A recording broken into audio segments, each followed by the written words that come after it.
आळविती किंवा आठविती। मग देव उपकार करत असताना दुष्टावर करत नाही, भक्तावर करतो। भक्त राखे पाया पाशी दुर्जनाचे संहारी, दुर्जनाची संहारी, दुर्जनाचे संहारी। भक्त राखे पाया पाशी दुर्जनाचे संहारी, दुर्जनाचे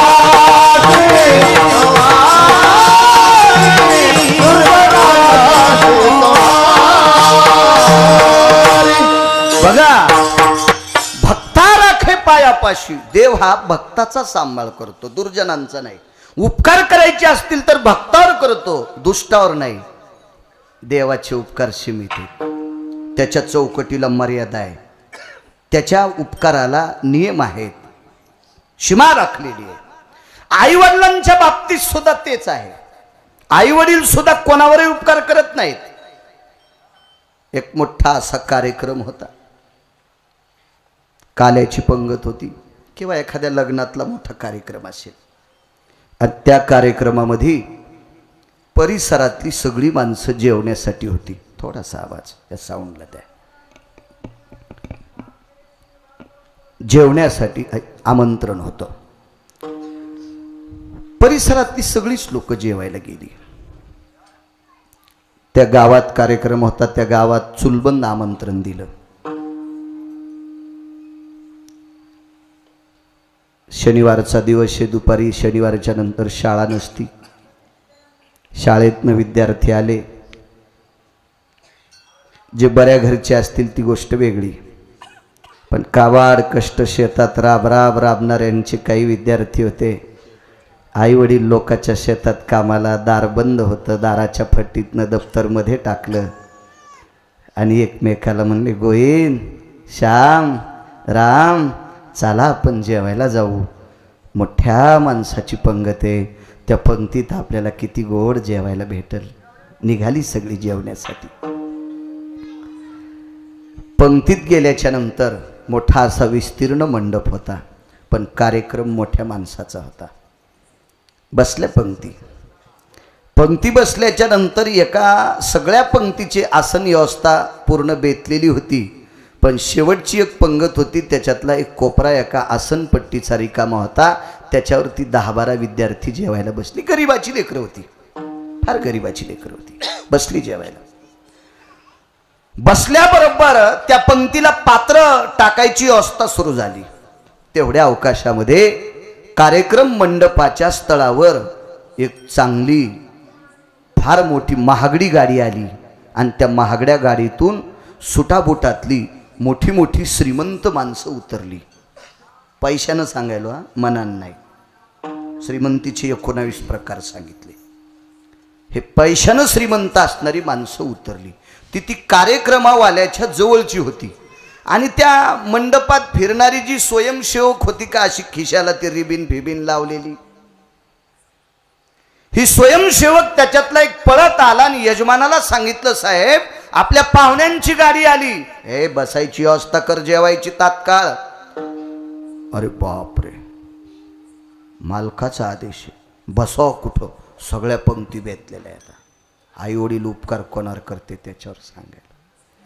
मग सगळ्या पंक्तीनं ते फिरल्याच्या नंतर सगळी पंक्तीतली प्रतिष्ठित माणसंच होती, पण शेवटच्या पंक्तीच्या एका कोपऱ्यात 10-12 बसलेली विद्यार्थी, ते राहणीमान, कपडे, चेहरा याच्यावरून लक्षात येते, खाती के गालन ना हाती के बाल। रोज चांगलं खाती, तिचे गाल टवटवीतच दिसतील, रोज शॅम्पून आंघोळ करती, डोक्याला लावती, तिचे केस कुरकुरीतच दिसतील, नाही का नाही? त्याचं काय शास्त्र आहे त्याला काय? हे मागच्या लोक शिकलेले नव्हते, पण यांच्या मनी अगदी गोड बसत होत्या। ती साधी सुधी लेकरं होती।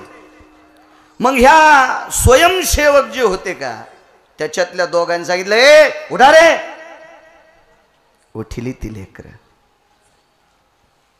गरिबाची लेकरं होती, आणि त्या आसन व्यवस्थेवर मोठी मोठी माणसं जेवायला बसली।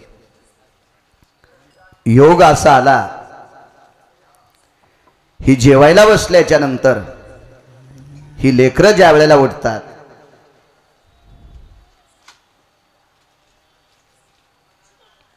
मोठ्या माणसाचा कार्यक्रम असल्यामुळं पटपट पटपट पटपट ती लेकरं उठली.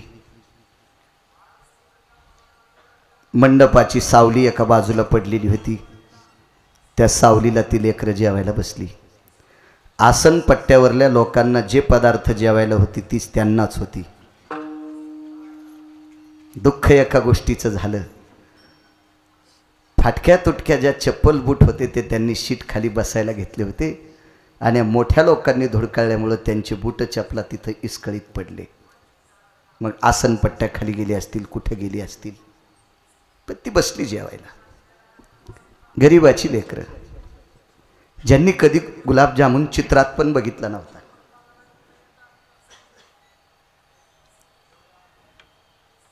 जेवत असताना एका मुलानं पाण्याचा ग्लास हातात घेतला. त्याच्या बाजूच्या मित्रानं सांगितलं, श्याम, आपण गरिबाची लेकरं आहेत रे. उभ्या आयुष्यात आपल्याला गुलाबजामुन भेटले नाही. अरे पाणी कितीतरी पिऊ, आपण कितीतरी पिऊ, जेवढी खाता येतील तेवढी गुलाबजामुन खाय ना. अशी पंगत आपल्याला कधी भेटणार आहे? काय एखादा जामुन खा. हे बासुंदीचा एक द्रोण लाव रे तोंडाला, घे रे एक चकली घे. आपल्याला भेटतंय का? उभ्या आयुष्यात आपण चित्रात जी पदार्थ पाहिली नाही ती आपण प्रत्यक्षात खातो. तळील्या वरिल्या एकची पकवान. श्रीमंताची पंगत होती ती, यथेच्छ जेवली. जेवल्याच्या नंतर घराकडे निघायचं, त्याच्यातल्या 2 लेकराच्या चप्पल बूट सापडेच नाही. गावापासून 2-2.5 किलोमीटरवर कार्यक्रम. निघाली घरी लेकर. चैत्राचं कडकडतं ऊन, रस्ता तापलेला आहे. एवढी पाय भाजत होती. खूप त्रास झाल्याच्या नंतर रस्ता सोडायचा आणि रस्त्याच्या कडेला कुठेतरी एखादं झाड असेल, त्या झाडाखाली उभं राहायचं. पाय थंड झाले की पुन्हा पळत राहायचं. ऊन तर तापलेलंच होतं. बघता बघता 2-2.5 किलोमीटर अंतर कापल्या गेलं. 1/2 किलोमीटर गाव राहिलं. रस्त्याच्या कडेला एक शेत. उन्हाळ्याचे दिवस होते. काडी कचरा येचू लागल्या 2-3 महिला आणि दुपारची वेळ होती म्हणून दुपारचं जेवण करत होत्या. झाडाखाली मातीचा कळश भरलेला आहे. त्याला बरणी म्हणतो, कळशी म्हणतो, बिनगी म्हणतो, माठ म्हणतो. आणि त्या जेवायला बसल्या. तितक्यात एका स्त्रीचं लक्ष रस्त्याकडे गेलं आणि तिनं ती 2 लेकरं पळत असताना पाहिली. बाई, राम आणि श्याम पळतात ग. जीवन आलीत वाटते मोठ्या कार्यक्रमातनं. 2-2.5 किलोमीटर उन्हात पळत आली. तळलेली पदार्थ खाल्ली, तहान लागली असेल त्यांना. ती आई होती. त्या आईनं त्या पाण्याच्या माठातलं एक तांब्या म्हणा, सुगडं म्हणा, असं भरून घेतलं आणि रस्त्याकडे पळाली. लेकरं असे खालीवरी पाय करत होती. पाय भाजली होती. तिच्या पायात चप्पल होती. तिनं दोन्ही चप्पल अशा पुढं लोटल्या. एका चप्पलवर दोन्ही लेकरं उभी राहिली. चिमुकली पावलं होती त्यांची, उभी राहिली. पण तिच्या हातात पायात 2 चपला, दोघायला 1-1 दिली. पण पाण्याचा तांब्या एकच आहे. पाण्याचा तांब्या एक आहे, चपला 2 होत्या म्हणून एकेकाला 1-1 देऊन टाकली. चिमुकले पाय. मोठ्या स्त्रीची चप्पल, एका चपलावर 2-2 पाय टेकले. पण मुलं 2 आहेत आणि पाण्याचा तांब्या एक आहे. तहान तर दोघायला लागली. तळलेली पदार्थ तर दोघांनी सुद्धा खाल्ली. पण त्या माऊलीच्या हातातला पाण्याचा तांब्या दोघांपैकी एका लेकराकडे गेला. त्याला अर्ध पाणी पिलं आणि उरलेलं मग त्याला दिलं. ज्याला आधी तांब्या दिला ते तिचं पोरगं होतं. ज्याला आधी पाण्याचा तांब्या दिला ते तिचा मुलगा होता आणि उरल्याच्या नंतर पाणी दिलं तो शेजारणीचा मुलगा होता. पुरावा आहे त्याच्यासाठी. आपुलियाचा कळवळा आणि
करताना भक्तावर करतो. भक्ता राखे पायापाशी दुर्जनाशी संहारी. नाही करत दुर्जनावर उपकार.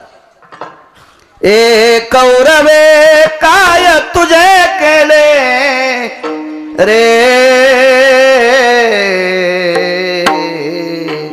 कौरवे काय तुझे केले. बकदालभ्य नावाचे महात्मा आणि लोमश नावाचे साधू या दोघांचा 27 श्लोकाचा संवाद आहे. ब्रह्मांड नायकाला प्रश्न केला, जगदानंद कंद जगतपते, ज्या पांडवांना हस्तनापूरची गादी देण्यासाठी तुझे 56 कोटी यादव मैरेक नावाची दारू पिऊन मेले रे, त्याच्यातला फक्त वज्रच शिल्लक राहिला 56 कोटी पैकी, बाकी सगळी मेली रे तुझी, सगळी मेली, सगळी मेली. त्या पांडवांसाठी तुझा संसार तू काट्यावर टाकलास रे देवा. मग कौरवांनी नेमकं काय केलं? ठीक आहे, पांडवांनी भजन केलं, पण कौरवांनी नेमकं तुझं काय केलं? माझं काहीच नाही केलं म्हणे, माझ्या भक्ताला त्रास दिला. इतक्याहून लक्षात येते देव उपकार करतो भक्तावर, कोणावरही करत नाही. आई वडील उपकार करतात आपल्या स्वतःच्या लेकरावर.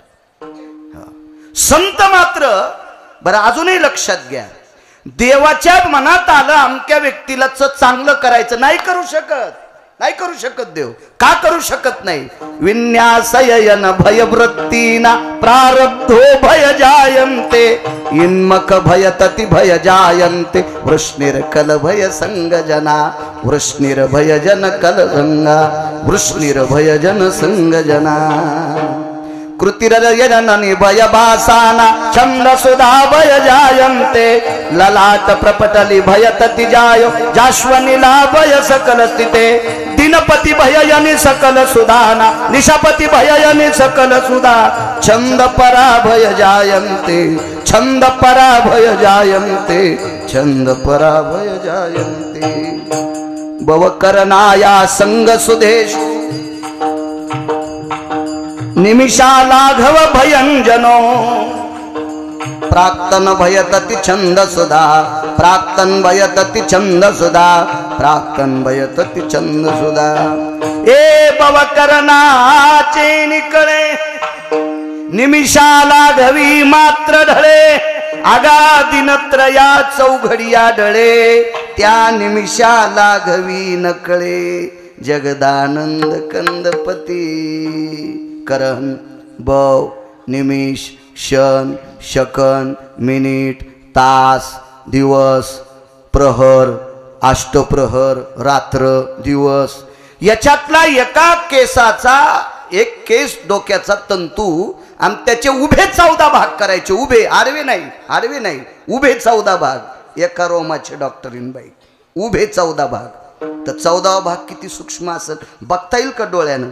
तितकी सुद्धा जगाच्या मालकाला स्वतःच्या मनानं पुढच्याचं प्रारब्ध बदलता येत नाही. आणि जर बदलता आलं असतं तर 14 वर्ष 27 दिवस बिना चपलाचा फिरलाय. कर्मे श्रीराम वनवासा गेला.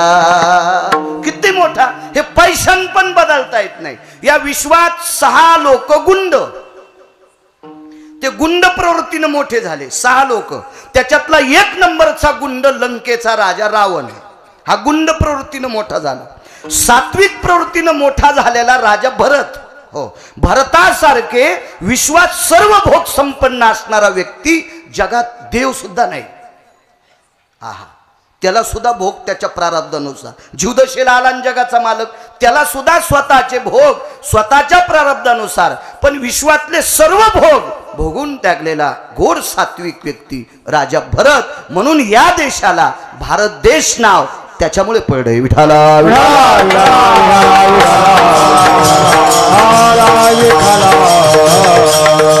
सात्विक आणि तात्विक क्रियेमध्ये श्रीमंत झालेले कुबेर, पैशाचा मालक, देह हे काळाचे धन कुबेराचे, ते एक श्रीमंत. असे 23 लोक श्रीमंत. पण गुंड प्रवृत्तीने श्रीमंत झालेले 6 लोक, त्याच्यातला 1 नंबरचा श्रीमंत रावण, ज्याला 7 कोटी घर सोन्याची होते. हाही प्रारब्ध बदलू शकत नाही. कर्मे रावण क्षेपावला. याच्या पलीकडे सांगू का? तुम्हाला आणि मला किती पैसे द्यायचे आणि कोण्या दिवशी बस स्टँडला ताटी घेऊन बसायला लावायचे, हे जिच्या हातात आहे तिला लक्ष्मी म्हणतात. ही सुद्धा प्रारब्ध बदलू शकत नाही. योग घडला सीतादेवी. कर्म आहे, कर्म आहे, कर्म आहे, कर्म आहे, कर्म आहे. देव किती मोठा आहे माहिती?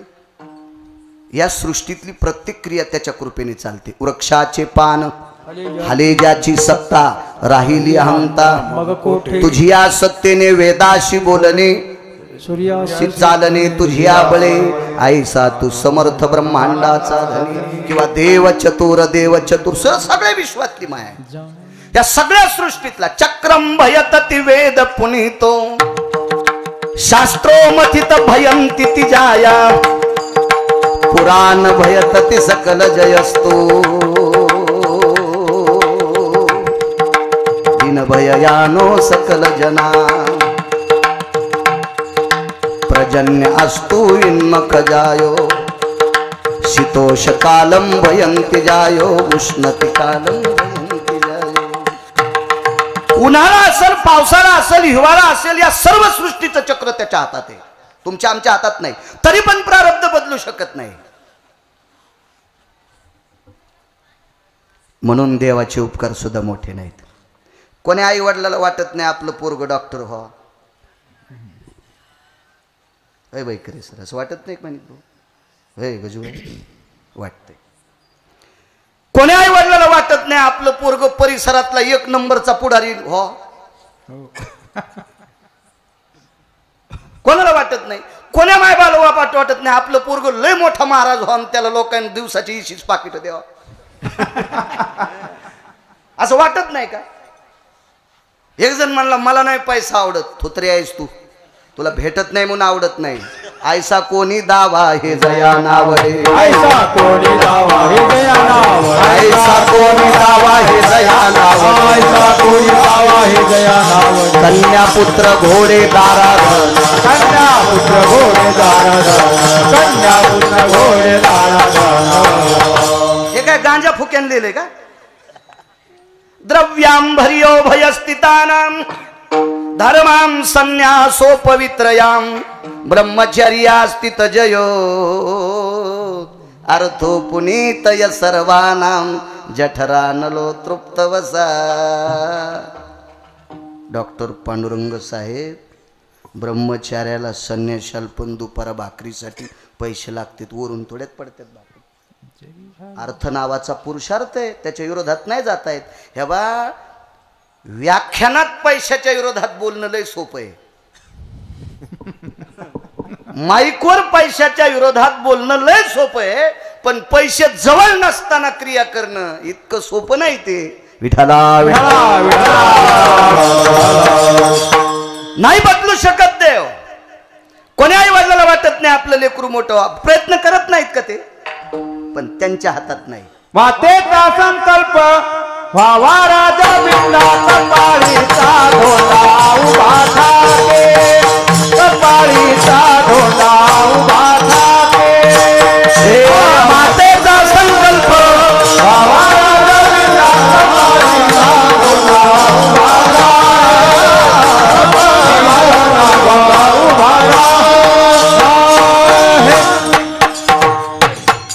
कल्पना करा, ज्या साधूने कृपा केल्याच्या नंतर अर्जुन हा 4थ्या क्रमांकात आला.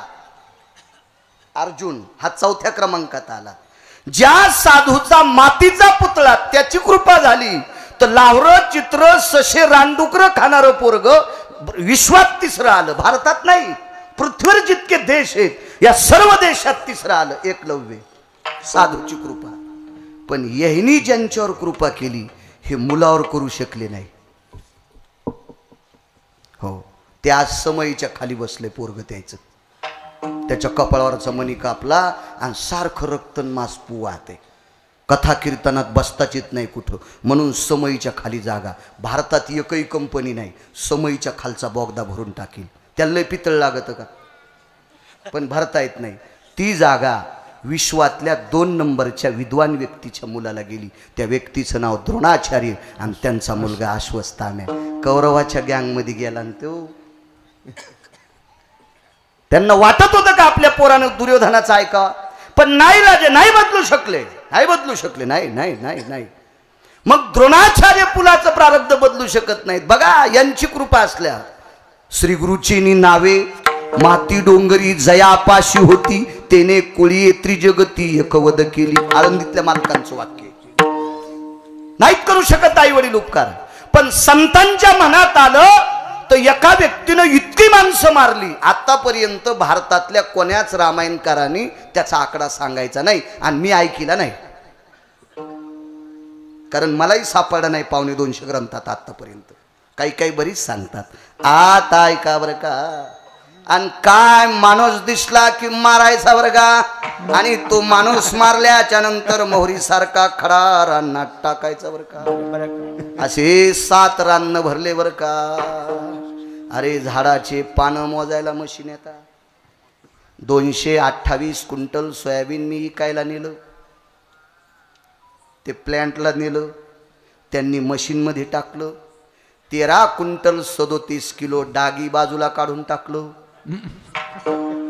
13 क्विंटल 37 किलो काळा डाग लागलेला, हिरवा दाना, फुटलेला दाना त्या मशीननं 250 क्विंटल सोयाबीन मधलं बाजूला काढून टाकलं. मग 7 रान मोजायला मशीन नसल का? त्याचा पुरावा नाही. वक्त्यानं चुकीचं सांगायचं नाही. मोटरसायकलचा ड्रायव्हर चुकला 2 मरतील, जीपचा ड्रायव्हर चुकला 10 मरतील, एसटीचा ड्रायव्हर चुकला 55 मरतील, रेल्वेचा ड्रायव्हर चुकला 1000 मरतील, वक्ता चुकला कोटी मरतील. विठाला विठाला. एवढी माणसं मारली, सीमाच नाही त्या माणसं मारण्याचा. पण तेवढी माणसं मारणाऱ्या व्यक्तीवर एका संतांची कृपा झाली. आपणा सारिखे करीती तात्काळ, नाही काळ वेळ तया लागी. ही संतांची उपकार आहे. ते म्हणले नाही हा वाटपाड्या वाल्या आहे, हा वाल्या बिल्लाच्या कुळातला आहे, हा वाल्या कोळ्याच्या कुळातला आहे, हा वाल्या मासे पकडणाऱ्याच्या कुळातला आहे, हा वाल्या शिकार करणाऱ्याच्या कुळातला आहे. संत पाहतच नाही. न पाहयाती कोणाचा विचार, न पाहयाती कोणाचा विचार, न पाहयाती कोणाचा विचार, न पाहयाती कोणाचा विचार.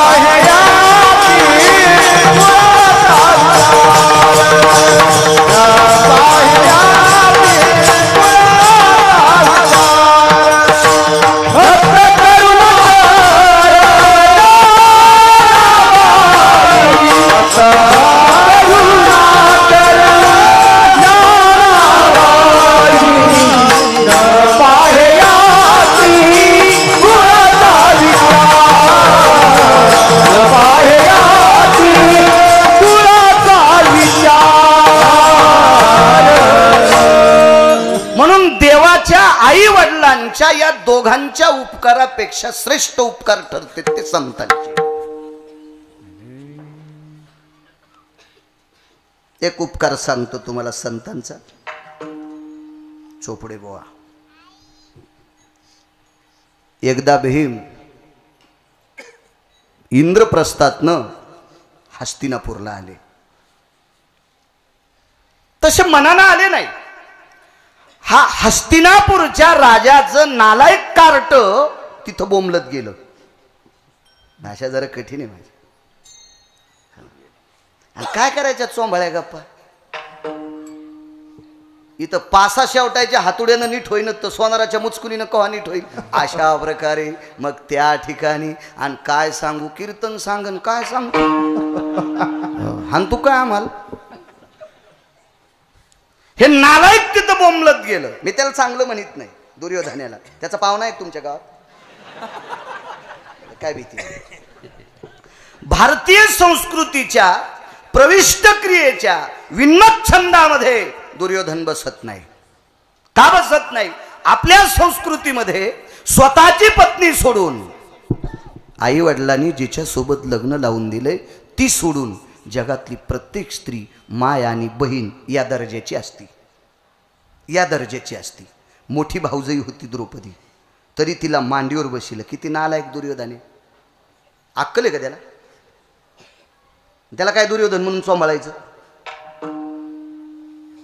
28 मुद्दे, त्याच्यातला दुसरा एक सांगतो.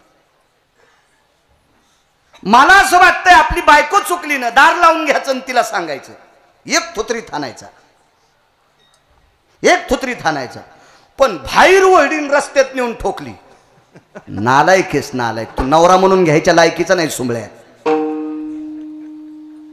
शासन कर पण दारात आत आत आत आत आत. बाईनं नवऱ्याला शासन करा. डब्यातली साखर संपली, तेल संपलं, चहा पावडर संपली, वरणासाठी डाळ संपली. पिशवी घेतल्या घेतल्या मालकाला म्हणा, मालक साखर संपली, चहा पावडर संपली, डाळ संपली तुरीची, खिचडीसाठी मुगाची डाळ सुद्धा संपली. काहीच म्हणत नाही दोरकी. आणि त्यानं बाहेर पिशवी गेल्या म्हणले, अक्कल आहे का? साखरेच्या डब्याला इस्तू लागलाय. तू साडी नेसलीस म्हणून तुला बाई म्हणायचंय. तू स्त्री म्हणून घेण्याच्या लायकीचीच नाहीस. अभद्रो भय वाचा भ्रतारे वचस्ततेयाम यत भ्रतारे वचस्तता भार्यां सुधा जायते. लालनात पालयन्ते भार्या ताडनात नैवम पालयन्ते यत नैवम गांजा कसम लिखितम. हे काय गांजा त्यांनी लिहिले? प्रत्येक गोष्टीत आपोआपलं संपल. हे असो वनिता आपुली कुरूप जरी झाली भोगिता त्याची भरी जी आपली. लक्षात जनतेनं आपोआपलं हे सांगायचं. मग मला सांगा, अपमान करत असताना लोकात एकता करू नये. आपल्या आपल्या हे नालायक दुर्योधनानं दुःशासन नावाचा हलकट व्यक्ती त्याच्या हातानं द्रौपदीचं वस्त्रहरण करायला सुरुवात केली. किती नालायक असं ना दुर्योधन, किती मूर्ख असेल. या भारतीय संस्कृतीत बसू शकतो तो? मूर्ख आहे, मूर्ख आहे. कल्पना करा, या देशाची सर्वात मोठी जडवड श्रीमंती काय असेल तर देवा या देशाची स्त्री आहे. या देशाची स्त्री आहे. ज्या तुकोबारायांचा अभंग घेतलाय त्या तुकोबारायांनी हरिनामाने विश्व ढवळून काढलं. यमाच्या थोतरीत आणली, यमाच्या बोकांडीवर पाय दिलाय, यम भांडे घासायला ठेवलाय. काळ गुलाम सलाम तुक या घरी राबत. ते तुकोबाराय सुद्धा या भारतातल्या पवित्र कनकाबाई नावाच्या स्त्रीच्या पोटी जन्माला आले. हो, काय ज्ञानोबारायांचा अधिकार. ते सुद्धा रुखमाई साहेब गोविंदगुरुजी त्या माऊलीच्या पोटी जन्माला आले. रयतेचे राजा छत्रपती शिवाजी महाराज ते सुद्धा एका या पवित्र देशातल्या स्त्रीच्या पोटी जन्माला आले. धर्मातलं तेजस्वी रत्न महाराणा प्रताप ते सुद्धा या देशातल्या स्त्रीच्या पोटी जन्माला आले. इथं बसलेले कितीतरी माणसं गिरगाव करायला आवताला झुकतील इतके श्रीमंत आहेत, तरी तुम्ही माझ्या पुढे 2 तास बसलात. मी सुद्धा एका स्त्रीच्या पोटी जन्माला आलो. या देशातलं सर्वात मोठं जडवड रत्न काय असेल त्या देशाची स्त्री आहे. या देशातली टोकाला गेलेली महामानव, या देशासाठी ज्यांनी स्वतःचं रक्त सांडलंय अशी महात्मे या देशातल्या पवित्र स्त्रीच्या पोटी जन्माला आलेत. म्हणून या देशाच्या पवित्र स्त्रीचं शरीर एकाही नालायकानं उघडं पाहू नये म्हणून पंढरपुरातला मालक तिच्यासाठी वस्त्र झाला. कौरवे पांचाळी सभे माझी आणली वस्त्र हरणे वस्त्र कैसी झाली माऊली. लहाने गुरुजी इतकं या देशाच्या रत्नाचा सांभाळ केला. आणि या पवित्र स्त्रीसाठी दिरानं दिरानं दिरानं मोठी भाऊजाई आई समान असताना दुसऱ्याच्या हातानं तिचं वस्त्रहरण करावं इतका नालायक दुर्योधन होता.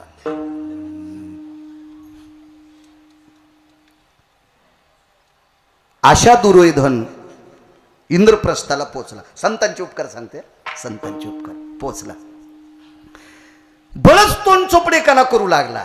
बळच बळच. पांडव हे सात्विक होते. जेवण खाऊन आटपलं आणि उगच उशीर केला. काही पाहुण्यांना जावाच वाटत नाही आणि यष्टी निघून गेल्या म्हणते आता निघायचं. कसं जाता येईल सुंबळ्या? मसडी आलेली होती म्हणून तुला जावाच वाटन. आणि तुला जायचं असतं तर एसटीचा टाइम तुला कळत नव्हता का? तसं अंधार पडल्यावर रस्त्याने भीती दुर्योधनाला अक्कल नव्हती का? पण याच्या पोटात विष शिजत होतं, विष. डॉक्टर साहेब उशिरा निघाला आणि मग धर्माचं अंतकरण दरवलं. सुयोधन, काय वाक्य होतं, काय वाणी होती. हे सुयोधन जी, रात्री जातोस बाळा, जंगलातला प्रवास आहे, मी तुझ्यासोबत भीमाला देतो. हेच तर करायचो त्या नालायकाला. आणि भीमाला सोबत घेतलं. हस्तिनापूरमध्ये आल्याच्या नंतर ह्या नालायक दुर्योधनानं भीमाला सांगितलं, भीमदादा, गावरान तुपात मळलेले, साखरेत घोळलेले तू पुरे म्हणेपर्यंत तुला लाडू खाऊ घालतो, पण माझं एक काम आहे, मानस सरोवरातून मला काही सुवर्ण कमळाची फुलं घेऊन ये. काय सांगू आता संतांचे उपकार, किती उपकार आहेत संतांचे, किती उपकार आहेत. प्रांजळ अंतकरणाचा भीम, भाबडा स्वभाव होता. तार तार तार तार तार मानस सरोवराच्या ठिकाणी गेले आणि त्या मानस सरोवराच्या तीरावर एका रुद्राचं अनुष्ठान चालू होतं. तो 11वा रुद्र या भारतातला 19 संन्याशापैकी 1 नंबरचा संन्याशी, त्या संन्याशाचं नाव मारुतीराय. 19 संन्याशी माझ्या वाचनात आले, त्याच्यापैकी 1 नंबरचे संन्याशी मारुतीराय. 6व्या क्रमांकाचे संन्याशी देवर्षी नारद. बाकीचे कोणते कोणते होते घरी गेल्यावर पहा. सगळ्या गोळ्या एक खट्या दिल्यावर रिॲक्शन येत असते ना, डॉक्टर बाजूला आहेत ना, त्याच्यामुळे बाकीचे घरी गेल्यावर बघा. 1 नंबरचा संन्याशी, त्या संन्याशाचं अनुष्ठान चालू आहे आणि भीमानं फार दिवशी त्या सरोवरात उडी टाकल्याबरोबर खडबड वगैरे सगळं ते भंग झाली, शिस्तभंग, तिथली शांतता भंग झाली. उठले मारुती, हे कोण? तर हे कसं होतं, हे कारखान्यातला मुंगळा होता, साखर कारखान्यातला. म्हणजे भीमा मोठ्या घरचं लेकरू होतं ना ते काय भीते का कोणाला? कोण आपण? तर भीमाने विचार केला, काय शेपटीवालं मला बोलते आणि याची काय पात्रता आहे राजपुत्राला बोलायची. बरीच लोक वरच्या गोष्टीला बोलत. एक जणाची इतकी टोपी कडक होती, इतकी टोपी कडक होती, कोयता हरपाल्या होती ना, ऊस तोडता येईल इतकी टोपी कडक. लोकायला वाटलं नक्की हे मंत्र्याचा चुलता असावा, पण त्याची बायको सतारबाईचा कापूस याचायला जात होती. कपड्यावर काय नसते, घरात 12 हाती इळू फिरत असतो, वरच्या लक्षणावरून जाचत नाही. आमची इथं एक बुका लावणार आलं, बुका इतका लाईत होतं, बुका लावू लावू त्याच्या कपाळाला गल पडली. ते मंदिरात झोपल्यावर त्याच्या कपाळावर गोट्या खेळत होते आणि ते मटका लाईत होतं. काय नसते, वरच्या माळीवर पण जाऊ नका, हे तर वरचे भूषण आहे, ते वरचे याच्यावर नाही जायचं. बाई कुंकू किती लावती, मोठं लावती, त्याच्यावर पतिव्रता नसती. ती नवऱ्याला किती चांगलं मानिती, याच्यावर तिचं पतिव्रता पण असते. 5 छटाक कुंखाचं पिठलं केलं, पिठलं तसं बसणार नाही ना कपाळावर, मग 5 छटाक कुंखाचं पिठलं केलं कपाळावर लावलं आणि पपेश बापाला म्हणली, तुम्ही चपात्यान भाजी करा मला वाडा. वा, त्यानं आमुष्याच्या दिवशी गाडी खाली जीव द्यावा. शाबास. आणि कुंकुला ती 1/2 किलो. वैकुंठवासी बापूसाहेब मालक आमचे वाल्होरकर म्हणायचे, अशी बायको ज्याला भेटली असेल, आंधळ घोडीशी पायंदळ भला आणि अवकुसळ बायकोशी रिकामी जागा भला. पुढचं तुम्ही भरा नाही, गुत घेतलं का म्या भरायला. विठाला विठाला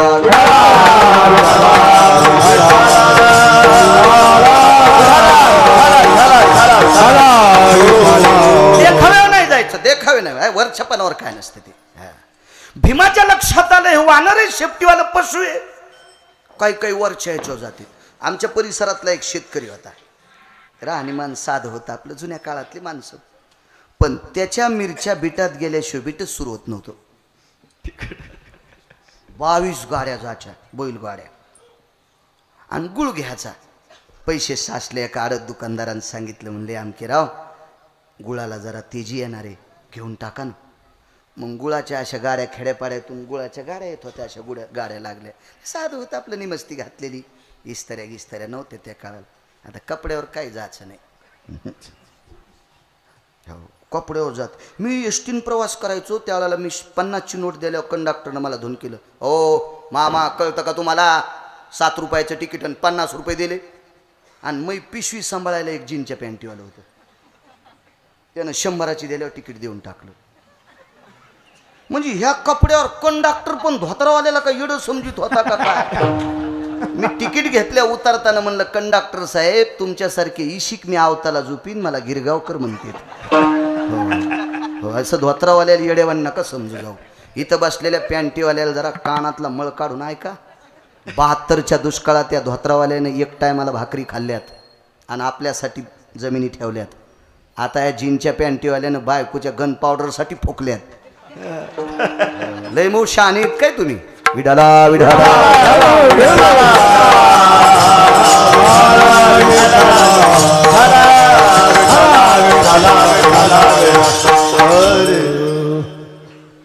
वर्षांहून जायचं ना. आणि मग ते म्हणले काय टन गुळ आहे.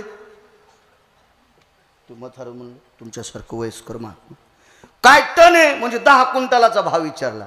तर ते गुळ विकणार म्हणलं दादा एक गुळाचा खडा खान घरी जा. घरी जा. तुम्ही अजून बी लक्षात घ्या गुळाच्या रांगेला आता किराणा दुकान झालेत नाही तर पहिले बाजारात गुळाच्या असे रांगा असायच्या.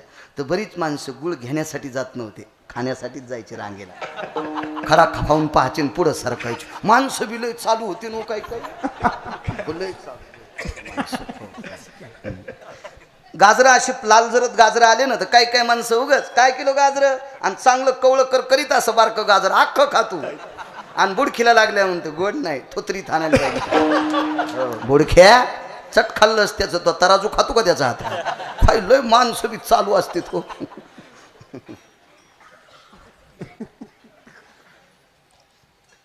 काय टन आहे म्हणजे खडा खा. ऐका ना म्हणजे ऐका ना ऐका ना. आणि त्या माणसाची मी रविवारी बैलगाडी हाणायला जात होतो. मी जात होतो बैलगाडी हाणायला आणि कपडे पॅन्ट होती. 4 ठणला जनार्दन विद्यालयाला शिकत होतो मी. 7वी लोकच शिकलो जास्त नाही शिकलो.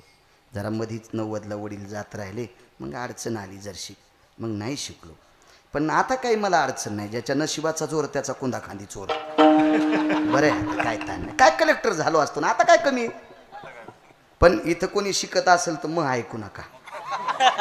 तुम्ही मग ऐकता तर बस स्टँडला फोटाने ऐकावं लागतील. तुम्ही शिका शिका शिका. ढकलं बाळायचा जरा नशिबाचा जोर बरा होता जमलं त्याचं. मग मी रविवारी गाडी ती पॅन्ट गिंट सगळी म्हणलं काय क्विंटल गुळ बरं एवढ्या 10 क्विंटलाचे किती बरं तेवढे पैसे आहेत का. म्हणलं 8 गाड्यातला गुळ घ्या पुरते पैसे आहेत पण भाव सांगा. सांगितला भाव पुढच्या व्यक्तीला सांगितलं. म्हणलं अण्णा एवढा भाव आहे. बरं मोजा.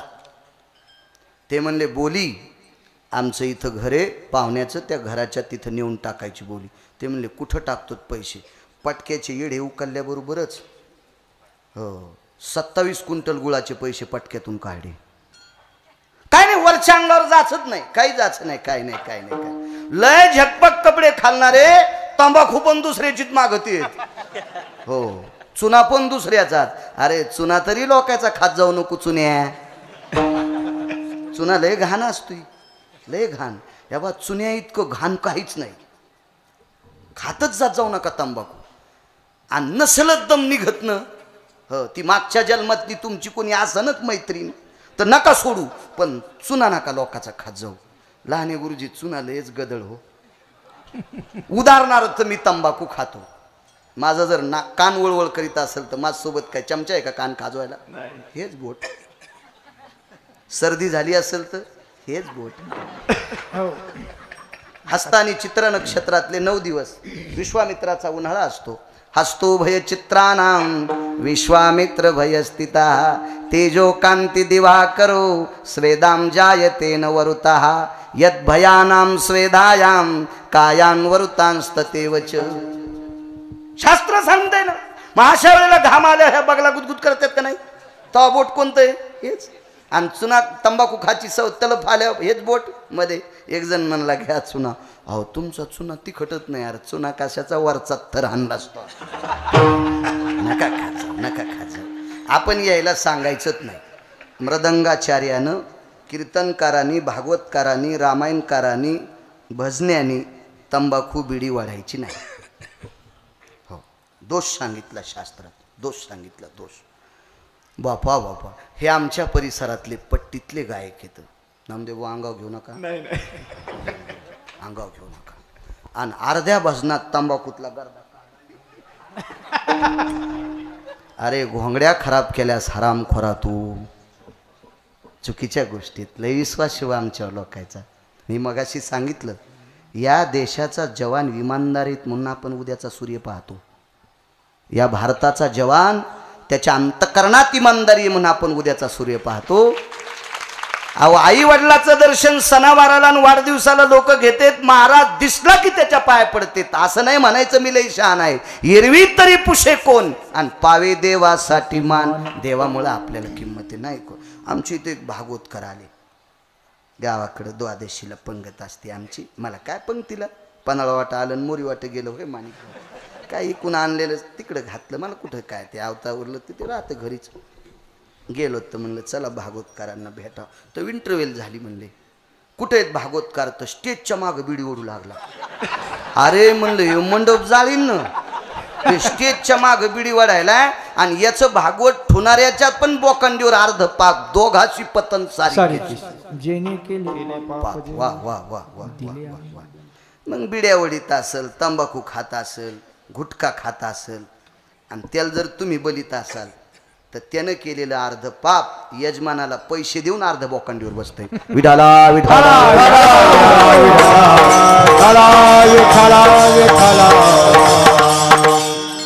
भीमाच्या लक्षात आलं हे शेपटीवालं वानर पशवे. ए मला काय बोलतो. मारुतीराय फार अधिकारी व्यक्ती. अरे बाळा चेहऱ्याहून लक्षात घेतलं राजमंडित आहे. राजाच्या घरचं लेकरू. चेहऱ्याहून लक्षात घेतलं. अरे काय अरे तू कशाला कल्ला करतोस इथं. ऐक ना माझा अनुष्ठान चालू आहे. तू का गर्दा करतोस. हे का उड्या टाकायलास तू. अरे एखाद्या तळ्यामध्ये हत्तीनं उडी टाकावा इथं डुबकाळ्या घ्यावा तशा उड्या मारतोस तू. चल हो बाहेर. भीमानं सांगितलं मला शिकवायला लागलाय झाडाचा पाला खाणार. त्याला माहीतच नाही किती अवघड आहे.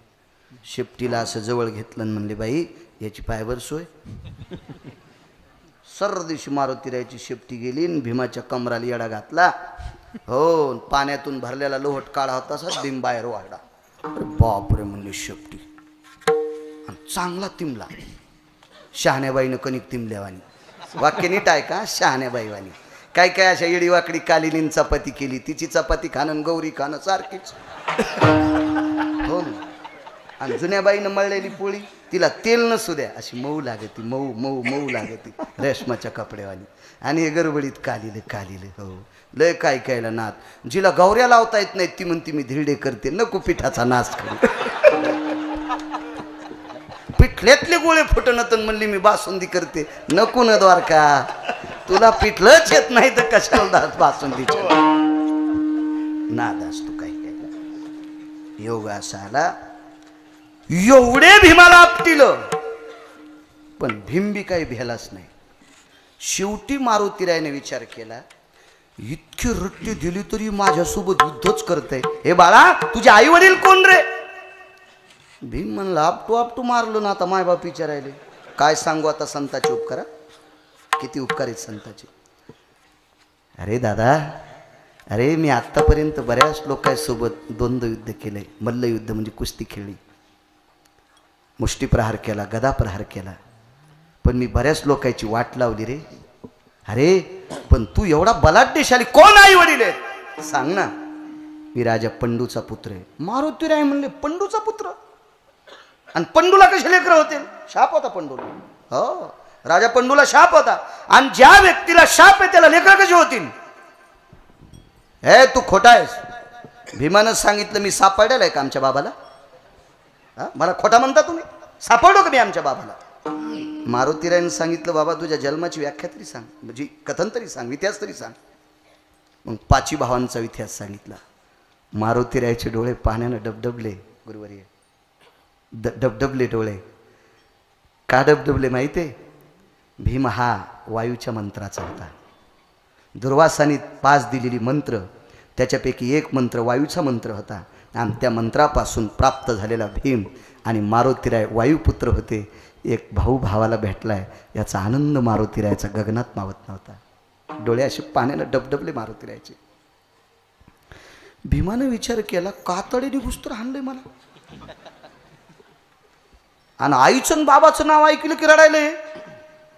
याच्या शेपटीचा एक रोम काढायची ताकद नाही माझ्यात.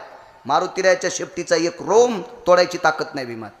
भीमाला 9,000 नागाचं बळ, हो. किचकाला 8,000 नागाचं बळ, 10,000 नागाचं बळ त्या आंधळ्याला, हो.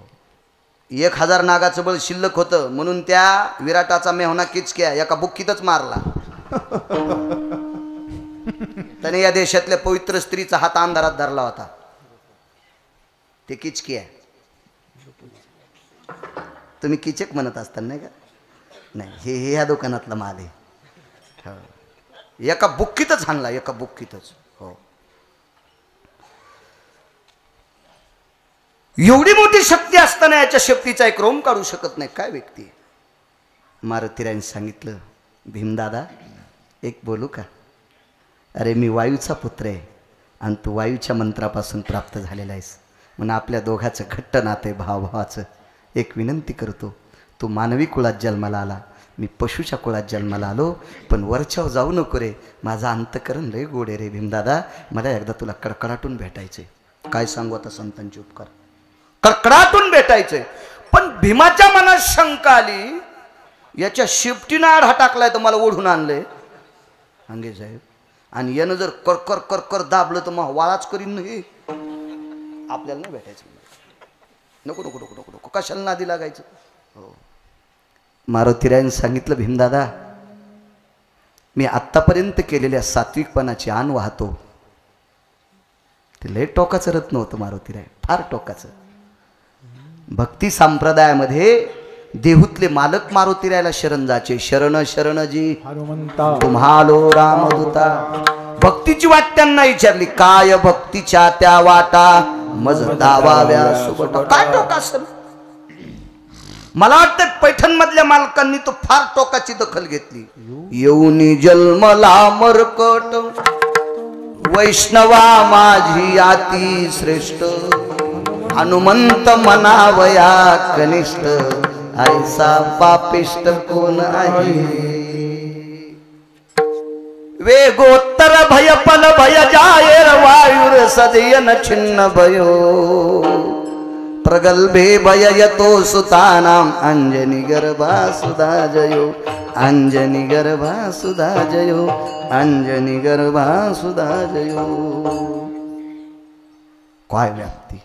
हे भीमदादा भेटायचंय मला, एवढीच माझी इच्छा आहे. भीमाने विचार केला, काही लक्षणं तर चांगलं वाटायले. आणि मग भीमदादानं जवळ आले आणि मारुतीरायानं कवेत घेतलं. कवेत कवेत कवेत. पण भीमाच्या लक्षात आलं, आपण जरा सावध राहूनच भेटावं. आवडलं मारुतीरायानं. भेट घेणारा माणूस का फासोळ्या मोडूस तर आवडीत असतो का? त्याला भेट कशी म्हणता येईल? अलगद असं लेकरासारखं, आई लेकराला हृदयाशी धरती असं मारुतीरायाने भीमाला जवळ धरलं. पण भीमानं असं अंग चोरलं. मारुतीरायाच्या अंगाला जास्त लागूच दिलं नाही. मिठी सुटली, डोळ्यातून पाणी आलं. डोळ्यातले आसव उजव्या आंजुळीत घेतले आणि संकल्प सोडा, भीमा मी नैष्ठिक ब्रह्मचर्याचा कासोटा आईच्या पोटात गर्भात होता. मला मी मुलगा आहे का मुलगी लक्षणावून माझ्या आईनं ओळखिलं. माझ्या इंद्रिय